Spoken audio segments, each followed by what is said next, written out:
उन सबको समाहित किया है। इसमें राजस्थान से लाए गए ग्रेनाइट और बलुआ पत्थर लगाए गए हैं। ये जो लकड़ी का काम आप देख रहे हैं ना, वो महाराष्ट्र से आई है।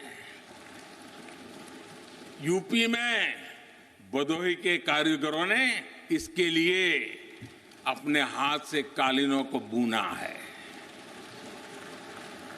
एक तरह से इस भवन के कण कण में हमें एक भारत श्रेष्ठ भारत की भावना के दर्शन हो।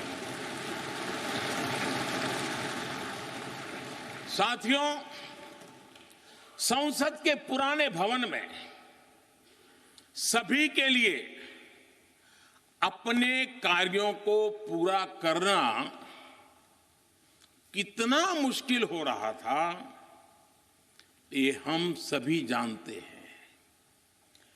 टेक्नोलॉजी से जुड़ी समस्याएं थी, बैठने की जगह से जुड़ी चुनौती थी। इसलिए ही बीते 1.5-2 दशकों से ये चर्चा लगातार हो रही थी कि देश को एक नए संसद भवन की आवश्यकता है। और हमें ये भी देखना होगा कि आने वाले समय में सीटों की संख्या बढ़ेगी, सांसदों की संख्या बढ़ेगी, वो लोग कहां बैठते? और इसलिए ये समय की मांग थी कि संसद की नई इमारत का निर्माण किया जाए। और मुझे खुशी है कि भव्य इमारत आधुनिक सुविधाओं से पूरी तरह लैस है। आप देख रहे हैं कि इस समय भी इस हॉल में सूरज का प्रकाश सीधे आ रहा है। बिजली कम से कम खर्च हो, हर तरफ लेटेस्ट टेक्नोलॉजी वाले गैजेट्स हों, इन सभी का इसमें पूरा ध्यान रखा गया है। साथियों, आज सुबह ही मैं इस संसद भवन को बनाने वाले श्रमिकों के एक समूह से मिला हूं। इस संसद भवन ने करीब 60,000 श्रमिकों को रोजगार देने का भी काम किया है। उन्होंने इस नई इमारत के लिए अपना पसीना बहाया है। मुझे खुशी है कि इनके श्रम को समर्पित एक डिजिटल गैलरी भी संसद में बनाई गई है और विश्व में शायद ये पहली बार हुआ होगा। संसद के निर्माण में अब उनका योगदान भी अमर हो गया है। साथियों, कोई भी एक्सपर्ट अगर पिछले 9 वर्षों का आकलन करे तो पाएगा कि ये 9 साल भारत में नव निर्माण के रहे हैं, गरीब कल्याण के रहे हैं। आज हमें संसद की नई इमारत के निर्माण का गर्व है, तो मुझे पिछले 9 साल में गरीबों के 4 करोड़ घर बनने का भी संतोष है।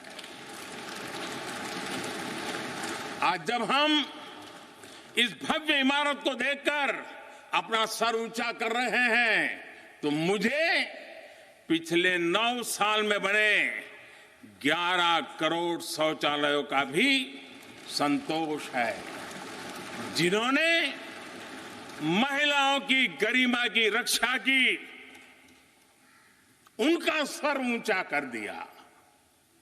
आज जब हम इस संसद भवन में सुविधाओं की बात कर रहे हैं, तो मुझे संतोष है कि पिछले 9 साल में हमने गांवों को जोड़ने के लिए 4 लाख किलोमीटर से भी ज्यादा सड़कों का निर्माण किया।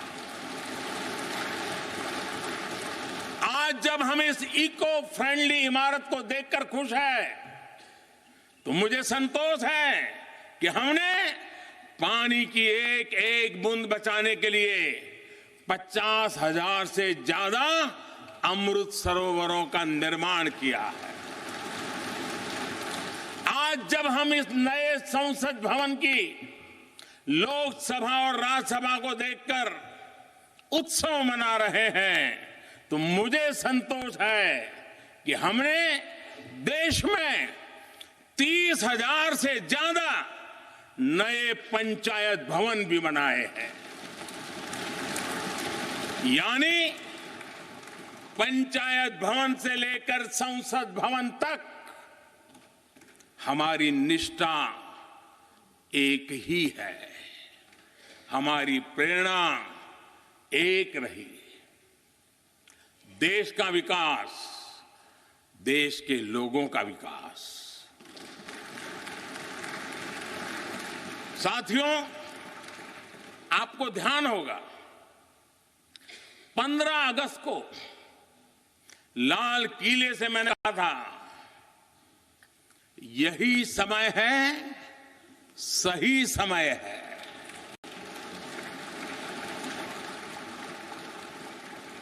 हर देश के इतिहास में ऐसा समय आता है जब देश की चेतना नए सिरे से जागृत होती है। भारत में आजादी के 25 साल पहले, 47 के पहले 25 साल याद कीजिए, आजादी के 25 साल पहले ऐसा ही समय आया था। गांधी जी के असहयोग आंदोलन ने पूरे देश को एक विश्वास से भर दिया था। गांधी जी ने स्वराज के संकल्प से हर भारतवासी को जोड़ दिया था। ये वो दौर था जब हर भारतीय आजादी के लिए जी जान से जुट गया था। इसका नतीजा हमने 1947 में भारत की आजादी के तौर पर देखा। आजादी का ये अमृत काल भी भारत के इतिहास का ऐसा ही पड़ाव है। आज से 25 साल बाद भारत अपनी आजादी के 100 वर्ष पूरे करेगा। हमारे पास भी 25 वर्ष का अमृत कालखंड है। इन 25 वर्षों में हमें मिलकर भारत को विकसित राष्ट्र बनाना है।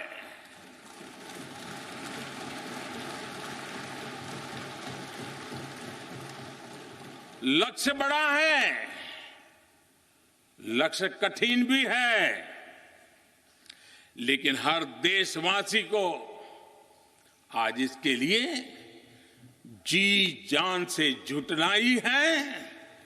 नए प्रण लेने हैं, नए संकल्प लेने हैं, नई गति पकड़नी है। और इतिहास गवाह है कि हम भारतीयों का विश्वास सिर्फ भारत तक ही सीमित नहीं रहता। हमारी आजादी की लड़ाई ने दुनिया के बहुत सारे देशों में उस समय एक नई चेतना जागृत कर दी थी। हमारी आजादी की लड़ाई से भारत तो आजाद हुआ ही, साथ ही कई देश आजादी की राह पर चल पड़े। भारत के विश्वास ने दूसरे देशों के विश्वास को सहारा दिया था। और इसलिए भारत जैसा विविधता से भरा देश, इतनी बड़ी आबादी वाला देश इतनी सारी चुनौतियों से लड़ने वाला देश जब एक विश्वास के साथ आगे बढ़ता है तो इससे दुनिया के अनेक देशों को प्रेरणा भी मिलती है।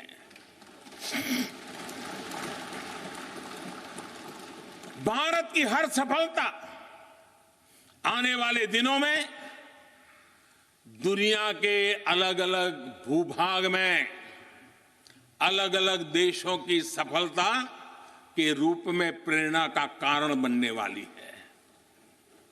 आज यदि भारत तेजी से गरीबी दूर करता है तो ये कई देशों को गरीबी से बाहर आने की प्रेरणा भी देता है। भारत का विकसित होने का संकल्प कई और देशों का संबल बनेगा। इसलिए भारत की जिम्मेदारी और बड़ी हो जाती है। और साथियों, सफलता की पहली शर्त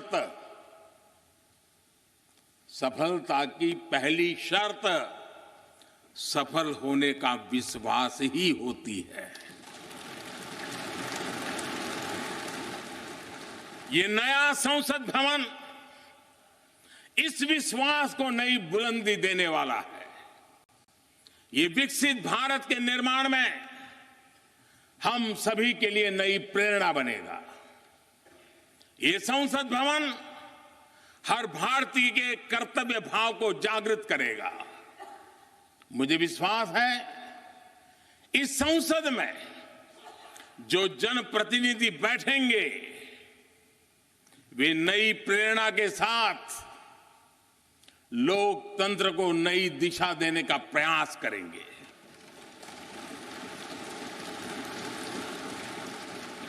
हमें नेशन फर्स्ट की भावना से आगे बढ़ना होगा। इदम राष्ट्राय इदम न मम। हमें कर्तव्य पथ को सर्वोपरि रखना होगा। कर्तव्यमेव कर्तव्यम अकर्तव्यम न कर्तव्यम। हमें अपने व्यवहार से उदाहरण प्रस्तुत करना होगा। यद यदाचरति श्रेष्ठः तत्देव इतरो जनः। हमें निरंतर खुद में सुधार करते रहना होगा। उद्धरेत आत्मना आत्मानानम। हमें अपने नए रास्ते खुद बनाने होंगे। अपदीवो भवः। हमें खुद को खपाना होगा, तपाना होगा। तपसो ही परम नास्ति तपसा विंदते महत। हमें लोक कल्याण को ही अपना जीवन मंत्र बनाना होगा। लोकहितम मम करणीयम। जब संसद के इस नए भवन में हम अपने दायित्वों का ईमानदारी से निर्वहन करेंगे तो देशवासियों को भी नई प्रेरणा मिलेगी। साथियों, दुनिया के सबसे बड़े लोकतंत्र को यह नई संसद एक नई ऊर्जा और नई मजबूती प्रदान करेगी। हमारे श्रमिकों ने अपने पसीने से इस संसद भवन को इतना भव्य बना दिया है। अब हम सभी सांसदों का दायित्व है कि इसे अपने समर्पण से और ज्यादा दिव्य बनाएंगे।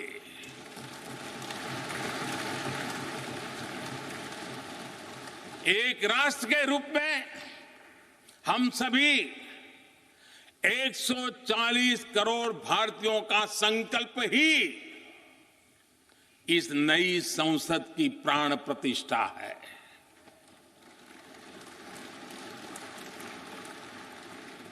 यहां होने वाला हर निर्णय आने वाली सदियों को सजाने संवारने वाला है। यहां होने वाला हर निर्णय आने वाली पीढ़ियों को सशक्त करने वाला होगा।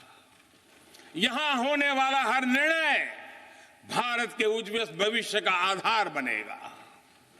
गरीब, दलित, पिछड़ा, आदिवासी, दिव्यांग, समाज के हर वंचित परिवार के सशक्तिकरण का, वंचितों को वरीयता का रास्ता यहीं से गुजरता है। इस नए संसद भवन की हर ईंट, हर दीवार, इसका कण कण गरीब के कल्याण के लिए समर्पित है।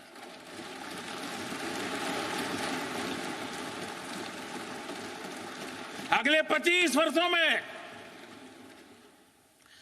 संसद के इस नए भवन में बनने वाले नए कानून भारत को विकसित भारत बनाएंगे। इस संसद में बनने वाले कानून भारत को गरीबी से बाहर निकालने में मदद करेंगे। इस संसद में बनने वाले कानून देश के युवाओं के लिए, महिलाओं के लिए नए अवसरों का निर्माण करेंगे। मुझे विश्वास है संसद का यह नया भवन नए भारत के सृजन का आधार बनेगा। एक समृद्ध, सशक्त और विकसित भारत नीति, न्याय, सत्य, मर्यादा और कर्तव्य पथ पर और सशक्त होकर चलने वाला भारत। मैं समस्त भारतवासियों को नए संसद भवन की फिर से बहुत बहुत बधाई देता हूं। धन्यवाद।